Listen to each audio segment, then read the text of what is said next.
Ladies and gentlemen, welcome back to Uncensored CMO. Now, I'm in Cannes this year, and the Creative Champion of the Year has been announced as the CEO of Adobe. Adobe, as you know very well, are famous for making lots of products that help creators produce advertising content. And so I'm catching up with their VP for marketing, Simon Morris, to find out, is AI a threat or is it an enabler when it comes to human creativity? He's got some fascinating answers to that question. So to find out more, here's my episode with Simon. Welcome to the show, Simon. Thank you. Great to be here. Good to be here. On the fourth day of Cannes. On the fourth day of Cannes. It sounds like the beginning of a song, doesn't it? Feels like the 14th day of Cannes, if I'm honest. But anyway. Absolutely. And you guys have turned up in style, I see. Is this particularly big activation for you, Cannes? Yeah, well, it's the Festival of Creativity, and so it feels very appropriate for Adobe to have a strong presence at the event. And as you said, yeah, we've not got our own presence at the Majestic, where we're hosting a lot of conversations and customers, but it's great to see Adobe activations on a lot of our partner beaches, whether it be on the Stagwell Sports Beach with the Adobe Express activation in the Pinterest beach house, but yeah, even up at the Palais with the Coca-Cola activation. So it's just really great to see the Adobe red everywhere you look. Yeah, well, it's only anecdotal, but from my constant walking up and down the Croisette, I can definitely say I think you've won the brand, most noticed brand on the beach award. Thank you very much. Done. I'll let our team know. Yeah, give them feedback. Yeah, exactly. Absolutely. Before we get into what you're up to as well, for everyone listening and watching, tell us a little bit about how you got into marketing and how you ended up at Adobe. Yes, gosh. So I mean, I've only ever worked for two tech companies. Probably says something about me. Like once I'm in, I'm really invested if I believe in the business. And so the first company was actually a small Israeli software company where I was the first employee in Europe. And it was really about, it was basically a startup. So I was doing everything from, answering the phones, doing the sales meetings, business development, putting the events together, and whatever it took to kind of get the business going. And it was very much in the enterprise kind of space. I quickly realized that I really enjoyed influencing and persuading people, and so I guess it was either sales or marketing. And I went down the marketing route. I was at that company for 14 years. We helped take it public and grew the business globally, and so I was running the marketing globally. At that point, Adobe kind of knocked on the door, and it was really around the time that Adobe was going through a significant kind of transformation. It wasn't just the move to the subscription business on the Creative Cloud side, but they'd just acquired Omniture, and people's eyebrows were being raised as this creative company is buying an analytics company, and they're really starting to think about how do we grow into the enterprise and build out the marketing stack. And so as a marketer, the opportunity to do marketing for a marketing company, two CMOs, was kind of like a dream job. And obviously the Adobe brand had an amazing reputation. And so, yeah, took the opportunity to join Adobe in an EMEA role. And I'm actually coming up to my 14th year at Adobe, and to have been part of that kind of transformation, reaching new audiences, growing my remit from Europe, Middle East, and Africa to Asia Pacific, now most recently Latin America, is just really exciting. And for someone who studied international relations, the opportunity to kind of work with different marketers in different regions and understand the nuances and the cultures and the humor, and how that then needs to translate into the type of content we have to deliver, it's just been so exciting. I never thought about that, but I think you're right. International relations is probably a pretty perfect grounding when you have to navigate a large organisation and consumers and customers in many different places. And those diplomatic skills come in very handy. I'm sure they do. And I love how meta it is, a marketer working in a marketing company, marketing to marketers.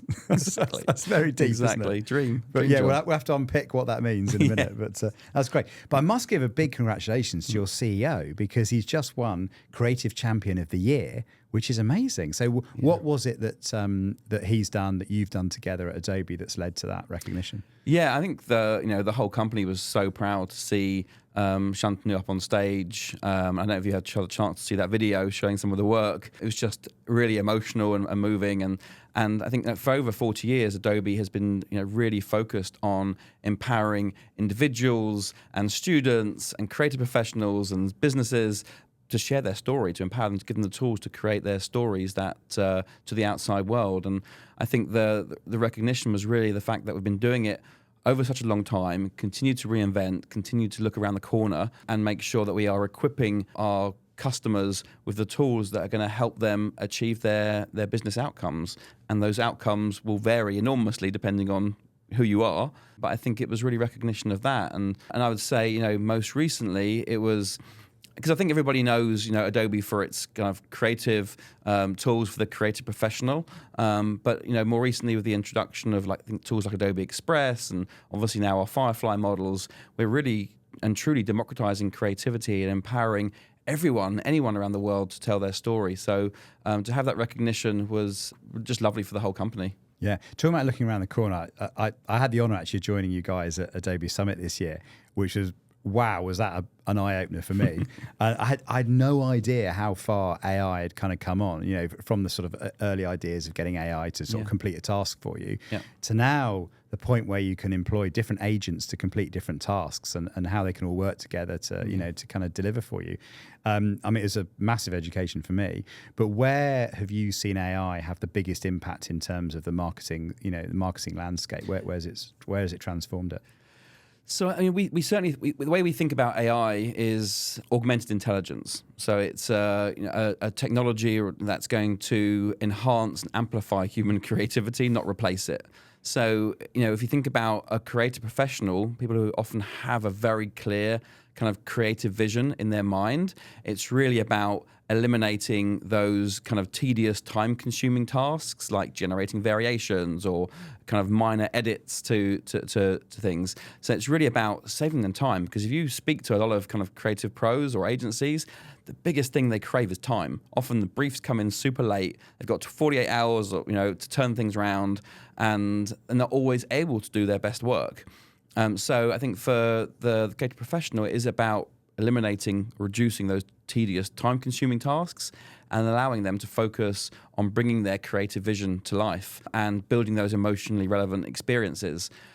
For the kind of business professional or people who just need to communicate visually, which is kind of everybody, I certainly put myself in that bracket.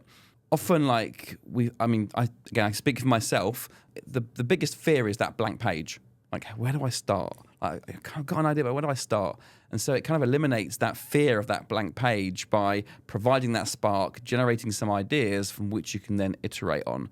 And so I think that's the real key. It's kind of different workflows depending on different audiences.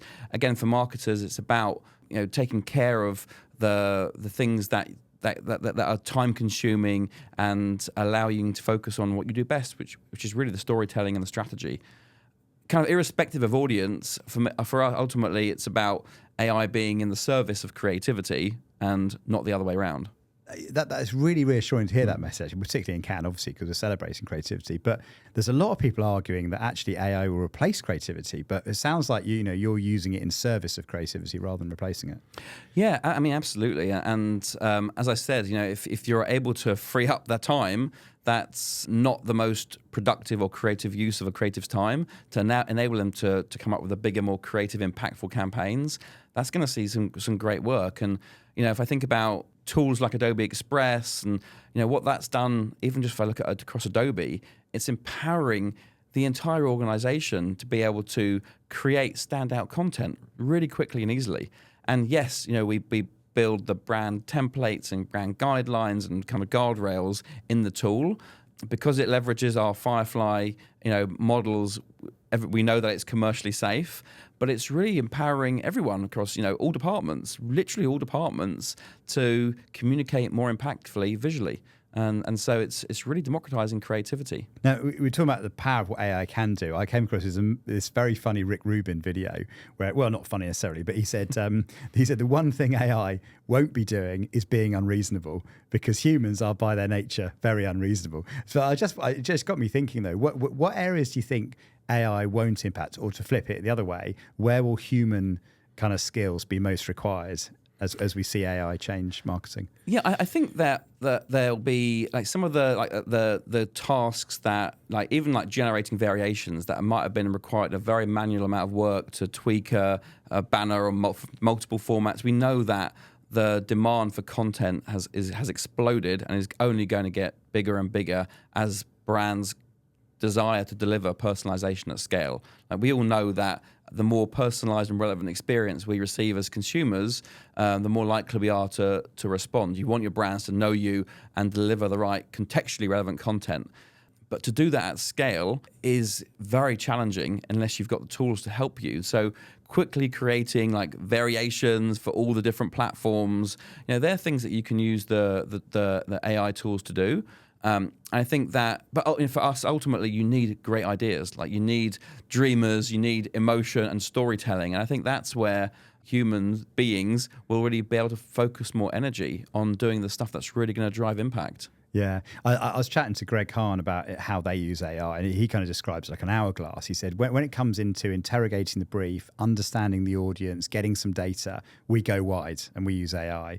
And at the other end of the hourglass, when it comes to executing across multiple platforms and different versions and producing things very quickly, we use AI. He said, but there's the little bit in the middle, which is the real thought. What's the thought that's going to, drive the idea that's going to create something that's entirely different? And he said, at the end of the day, you're looking for something that might be illogical or unusual that hasn't been done. That is the unreasonable bit that Rick Rubin talks about. And I think, I like your point. If you can free up the time from the top and the bottom to focus on that middle bit, which is the ingenuity, that's going to. Yeah, and I think it's also about like removing some of the bottlenecks that we see today in marketing. And again, we pride ourselves at Adobe on being customer zero for all of our technology. So, we work very, very closely with our product teams to ensure they understand some of the business challenges that we have within marketing and the things that we want to try and find solutions for, and they then go and develop those solutions.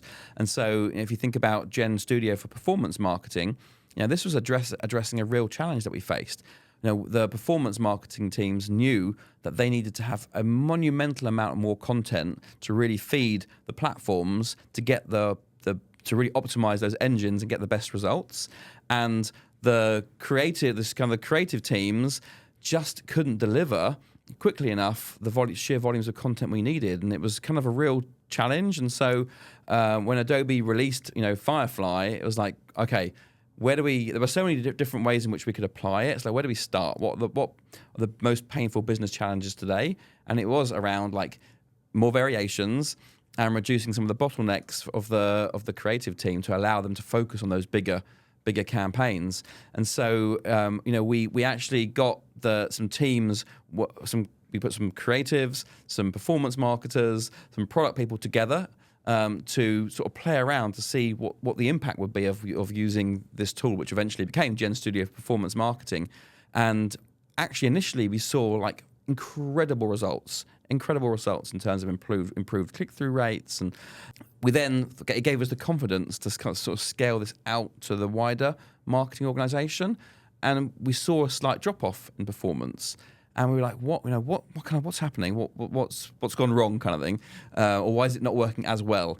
And we looked at the first group that came together. We saw that the creative people, the kind of designers and the creative directors, they had who kind of put their hands up to be part of that first group.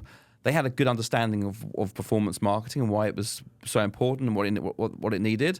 And the performance marketers, who were the first ones to put their hands up, had like photography side hustles, or like they kind of had an appreciation for the aesthetics of the content, and so it kind of worked. But when you scaled that out, you kind of like we sort of soon realised that actually we need to make sure we've got the training, you've got the brand guardrails and the frameworks for people to work within, and so we put that in place within that tool, which now gives us the confidence and our customers the confidence that they can scale the use of these tools across the wider teams to address the real challenge of this content explosion. That's really interesting because like almost everywhere I go, the first bit of advice I give most people is you are not the customer.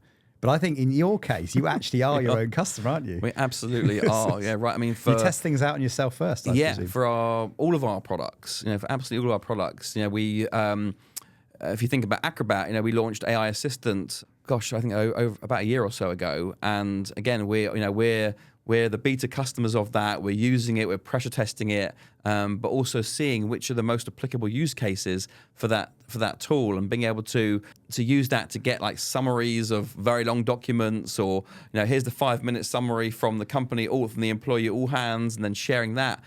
Just seeing the increased engagement rate for the content is just really amazing. It's really transformational.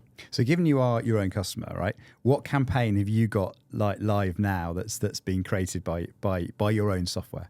I mean, if I think about something very, very close to home, we have a big campaign in the UK around Adobe Express. We wanted to kind of raise awareness of Adobe Express in the UK. We specifically wanted to focus on kind of solopreneurs and small businesses. We actually featured real local small businesses from the UK in the advertising, but like so much of that content was created like using those workflows and those tools. We manage all the assets through Gen Studio, so we've got the kind of single view of all the assets. We can quickly see what's working and what's not working.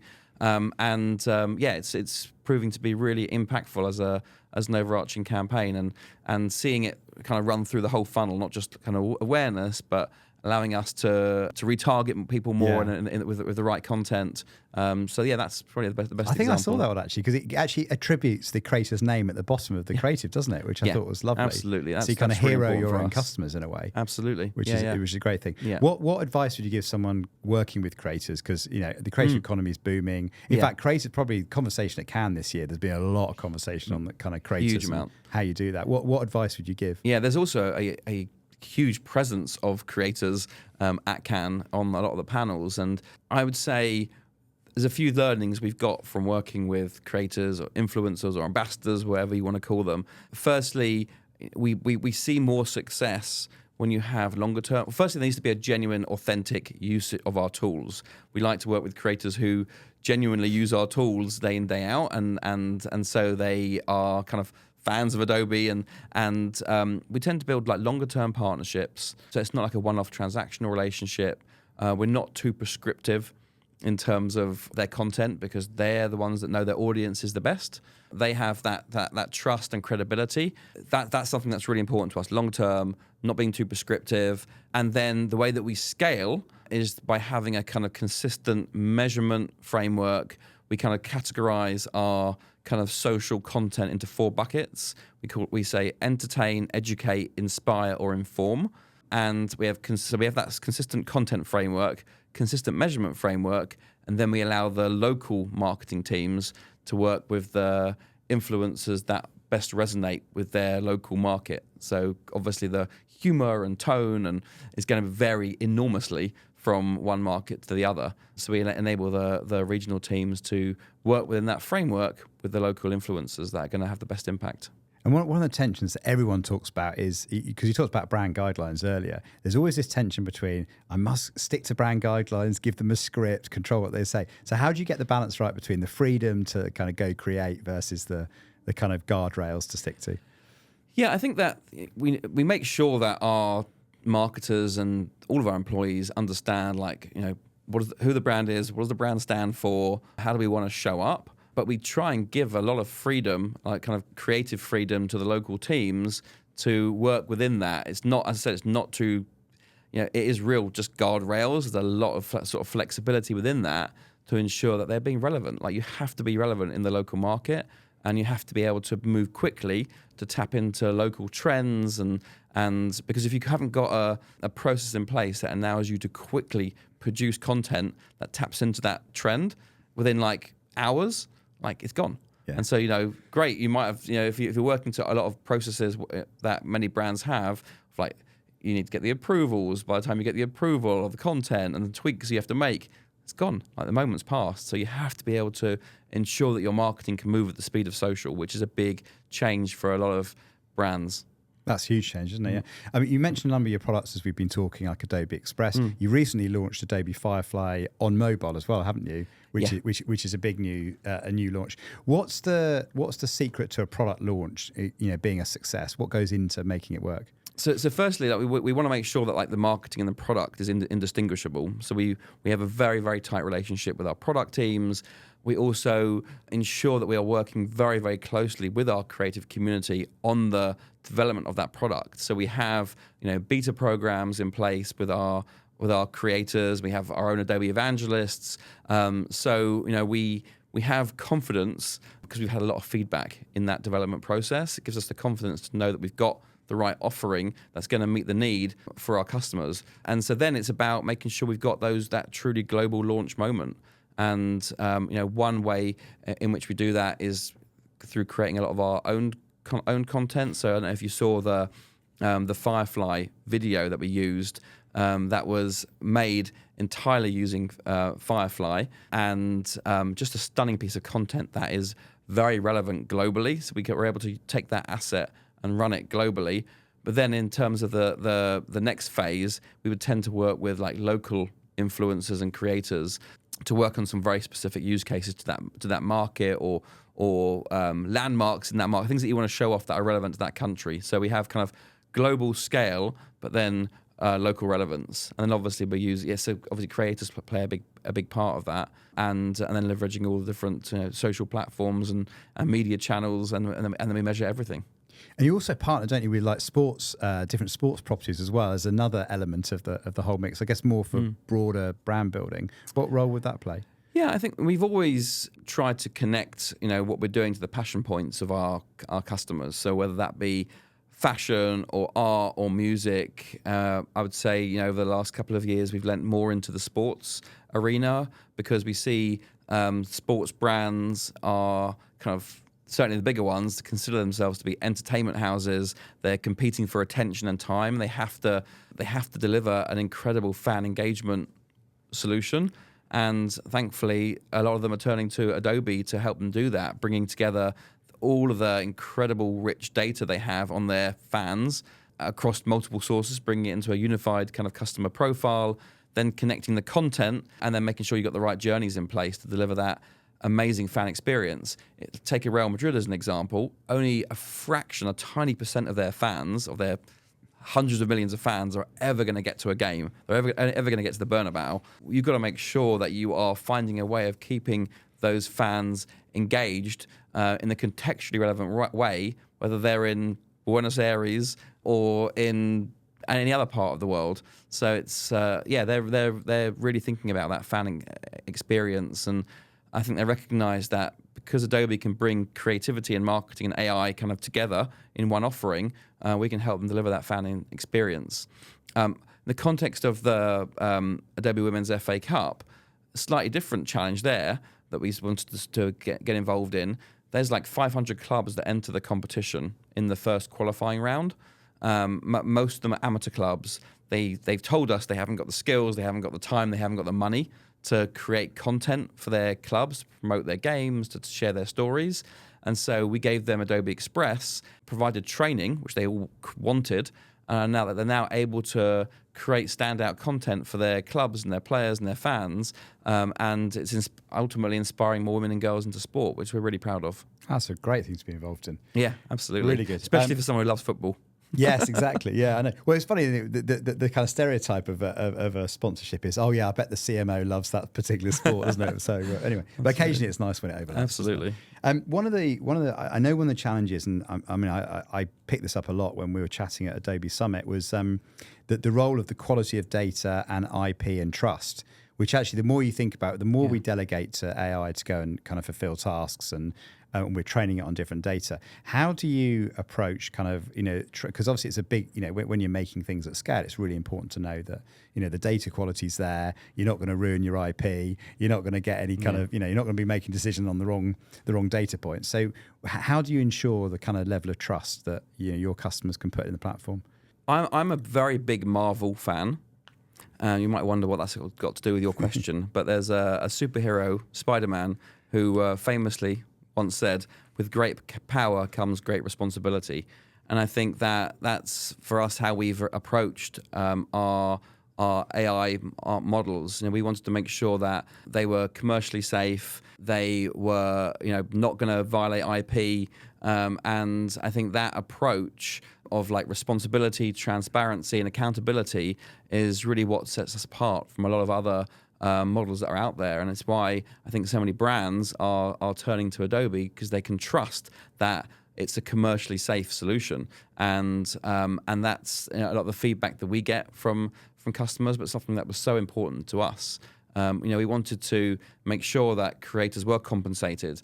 We wanted to make sure that it was a commercially safe solution, and we could, reassure our brands that that was the case. So that's absolutely the approach that we take. I think you've got a massive role in this. I can really see how your brand's going to help that, because there's so many questions on who owns the IP, particularly with creators and using other people's images and that kind of thing. Yeah, I mean, we also we've been part of the content authenticity initiative, which was announced a few years ago, and a lot of brands have signed up to that. It's now a way of we launched a content authenticity app at Adobe Max in London, and that gives us a way for creators to be able to sign up to content credentials, mark if they don't want their work to be trained on.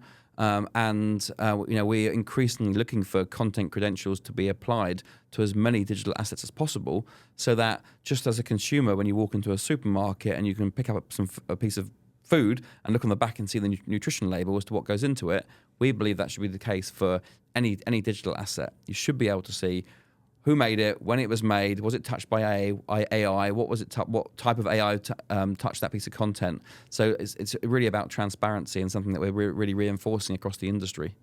Now you're producing a lot, you're launching a lot. What do you see as the kind of what's going to be the next thing that we need to pay attention to in terms of AI?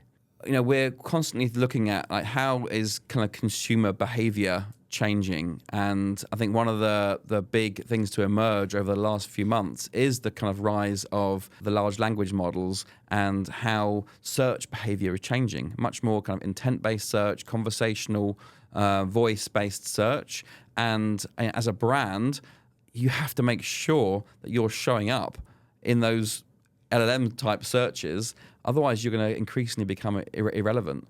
And so I think there's going to be a lot of pressure to think about, how do I influence those LLM engines? How do I create the right content that's going to show up? And I think that's going to be a really big focus for a lot of brands. I had a really good example of this actually on the podcast a couple of years ago. So just as a joke, right, when I launched, this is probably about 6 years ago now. Oh, actually, have you read the book, It's Not How Good You Are, It's How Good You Want to Be by Paul Arden? I haven't. Have you ever come across it? Yeah, it's a few years old now, but it's a small book. It's a really quick read, perfect for a kind of plane ride. And I spotted it in the airport, but it was the subtitle that really caught my eye, because it's not How Good You Are, It's How Good You Want to Be. The subtitle says the world's #1 book by Paul Arden. And I was like, that is utter genius. So when I launched the podcast 6 years ago, right, I called it the world's #1 podcast by John Evans, right? And anyway, I didn't think anything of it. It's just a bit of a joke. A few people took it seriously. Oh, congratulations, well done, Anyway, and then about a couple of years ago, this YouTuber in America did a 7-minute takedown video, like ranting about the podcast and reviewing an episode I did with Bob Hoffman. Oh. And I remember calling me tyrannically British bullshitter was the kind of phrase he used. Anyway, something you got to think, well, what do you do with this kind of bit of feedback? You can kind of laugh it off or get upset by it. Anyway, I got in contact with him and I said to him, dude, why did you pick on me? There are thousands of podcasts out there. There's plenty of podcasts much bigger than me that you could have picked on because he was launching his YouTube show. And he said, I went to ChatGPT and I asked it for the world's #1 marketing podcast. Brilliant. Oh, I love so there you go. There you go. So it's worth doing. Get in there. Yeah, early. exactly. And, exactly. One question I was going to ask about. So your CMO Lara was doing a chat at the Forbes CMO dinner. She dropped this absolute humdinger of a quote saying, "Marketing today is like day trading attention," which I thought was brilliant. Given that's the case, how do you build a brand in the context of all the optimization around attention and race for attention that we've got? How do you kind of build a brand for the long term? Yeah, I think that, I actually, if we're going down the quotes route, I love the quote from Sir John Hegarty, who said, "Principles remain, practices change." So I think you need to know, who you are, what you stand for as a brand, but then how you then bring that to life will change. And I think the reality is there's so much competing for consumer attention. To be able to cut through, you have to have that standout content and that standout idea, and I think storytelling, continues to be super important if you do want to sort of cut through all the noise. And so, like, how you do that, whether it's through your own innovative campaigns, then brought to life through whether it's creators. I think it's really understanding who you are, but then thinking about how do you capitalize on new ways of getting your brand out to market quickly. Now, maybe to wrap up then, I thought I'd ask you, you've 14 great years at Adobe, you've been very successful. What makes a great marketing leader today? I mean, I'd like to think that I would have given the same answer early on in my career. I think you have to start with the customer. Like, it's customer in, like really taking the time to deeply understand your customer, the pain points, what matters to them, and that should be your starting point.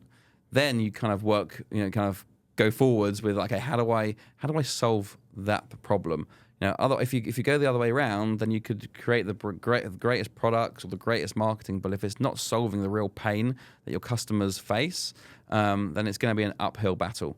So yeah, really, start with that deep understanding of the customer. I totally agree with that. I remember I worked in private equity for a few years, and I remember that, like, the time where I was really close to customer, I spent the maximum time with the customer. I was winning, innovating. It was fantastic.